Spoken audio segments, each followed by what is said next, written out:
Hi, my name's Sean Hennigan, and today we're going to talk about something that I think is a universal truth of the human condition. I think ever since man walked the face of the earth, there's several things that exist in all cultures. One of them is laughter. No matter what makes us laugh, laughter is a primary aspect of being human. The second one is music.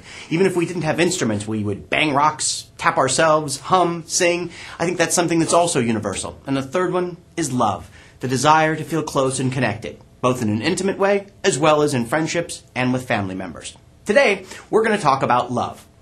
A lot of people seem to believe that there is one, the twin flame, the soulmate, the one person on earth that they're here to love on this planet. That seems a little limiting to me.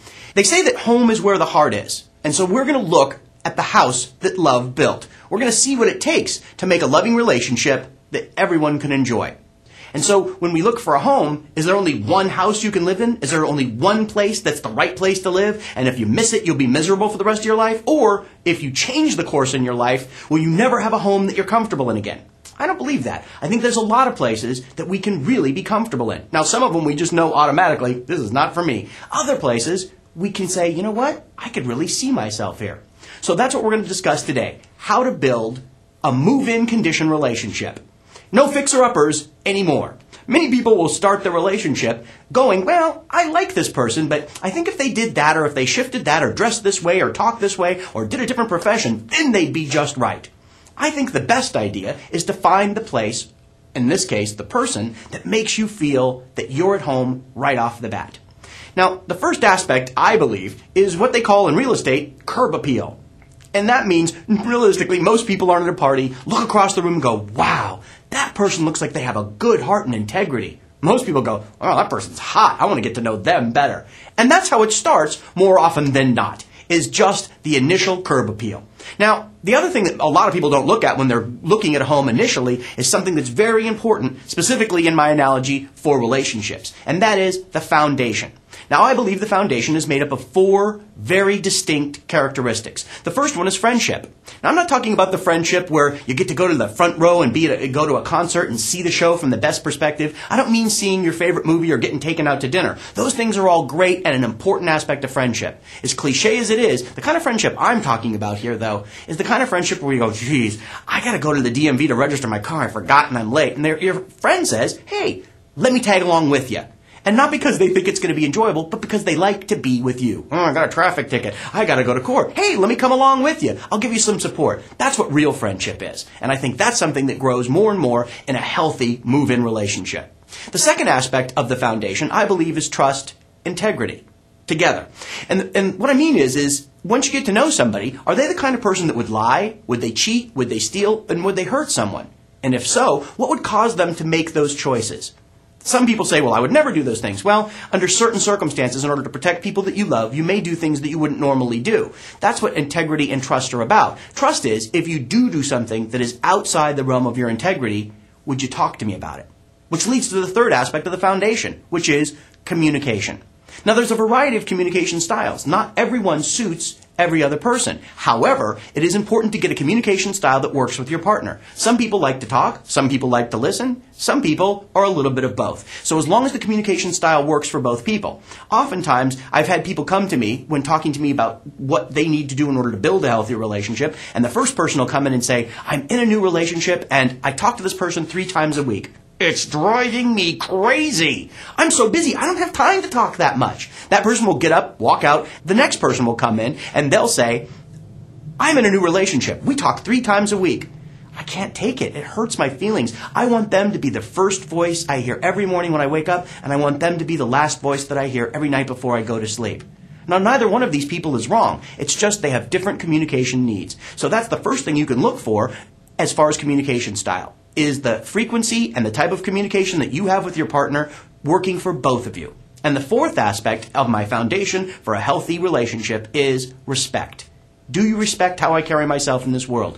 Do you respect how I make decisions? Do you respect what I do for a living? If you have those 4 things, friendship, trust and integrity, communication, and respect, you have a healthy foundation for any kind of relationship, whether it be business, friendship, or, in today's case, romance. Now let's build our house a little bit bigger than that. The foundation is great, it should be solid, but there's more to it than that. Now, in my analogy here, when I speak of water, I'm using that as a parallel for emotions, because emotions are very important. Even if you feel you don't have them, or if you're with somebody that's guarded or analytical, emotions still run. Maybe they're deep, maybe they're not seen a lot, but they're still there. So that's the first aspect of a move-in condition relationship, your roof. So what kind of roof? You don't want something that leaks through easily, that saturates things and destroys things within your home, do you? And what that means on an emotional basis is this. Sometimes people are overly affected by outside circumstances, sometimes that are directly aimed at them, sometimes at things that have nothing to do with them. So if they get cut off in traffic, they're angry constantly. Every time they come home, they're already in a bad mood because they've been through traffic. Or they've had a bad day at work, somebody said something consciously or unconsciously that hurt their feelings. So if you let other people's perceptions or other people's moods penetrate you too much, it's going to have a profound effect on the relationship itself. So the best idea here is to have a sturdy roof that protects the person, but by the same token doesn't allow too many things in and keeps you safe and warm. The next aspect is the entryway, the door. Is it barred with lots of bolts and locks and chains? Or is it wide open so anybody can come in and out of it? Well, if it's too secure, then that means that they don't like to let things in very easily. It means that they don't feel safe and they don't feel comfortable. However, by the same token, if you meet somebody and the door's wide open all the time, that means they're probably not looking for a monogamous relationship, at least at this point. The next aspect of a move-in condition relationship, the windows in the house. They say the eyes are the windows to the soul. And what I mean by that is how we view the outside world. How do we see things? And when you look in someone's eyes, are they with you? Are they staring off into space? Are they glazed over? Or do they have a clear vision of you and who you really are? We can all look at the same object, the same circumstance, the same movie, read the same book, and all have different subjective perspectives of that. So it's good when you're in a relationship that the perceptions that you share are similar. Or if they're not similar, they're not directly in conflict with one another. Because that conflict will eventually rise and take a greater role in the relationship. The next aspect of our house that love built is the plumbing. Once again, here, plumbing represents the emotions and water. You don't want to get out of the bathtub and watch the water slowly going down long after the shower's over. Or when you flush your toilet, you don't want things that you were in there before to still be there for a long time, or perhaps even after the flush is complete. So how does that work emotionally? What that means is if the person that you're hooking up with, if the person you're connecting to, in order to build a healthy relationship, you want them to be able to release things. You want them to be able to move through things emotionally that are very difficult for them. Sometimes it can be ill health, loss of a loved one, loss of a job, any kind of loss. Now, that doesn't mean that you just, hey, forget all about it and, hey, no big deal. What it means is that you release it in a healthy fashion. And that's specifically true of past grievances. Many times, people will hold on to something that someone did early on in the relationship and years later still have grievances about that. If you cannot tear down those walls, if you cannot release the past grievances, you cannot have a healthy relationship. It takes away from trust being built. The next aspect is the electrical system. What vibration is the person that you're with? Many people are very high energy and intense. Other people are much more lackadaisical, mellow, or just calm by their nature. Now, neither one of those is right or wrong. However, you need to make sure that the frequency with which you communicate and which you connect with your partner is workable. Because if you're somebody that's going to overload their circuits, if you're going to be too intense for me, it's too much, then perhaps this isn't the place for you to move into.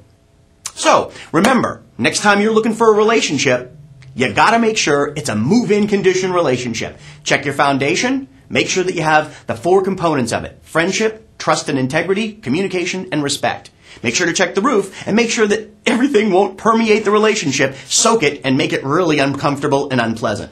Make sure that the windows, how you perceive things, how you see things, remain in alignment with one another. Make sure your door is not too well secured so that no one can come in and out, but also by the same token, you don't want to leave it wide open so anybody can just wander in anytime they feel like it. And also, make sure that the plumbing is good, that the energy comes in and goes out, that the flow of emotions is healthy and moves in the way that you desire it to. And also make sure the electrical is where you want it to be, the chemistry, the energy. Make sure that the vibration of the person you're with matches your energy so that you don't overwhelm or underwhelm the person you're with. If you follow these simple techniques, I believe you can have a move-in condition relationship that is a home for many years to come. Wishing you clarity, harmony, and fulfillment today and every day. Thanks for your time. And remember, no more fixer-uppers.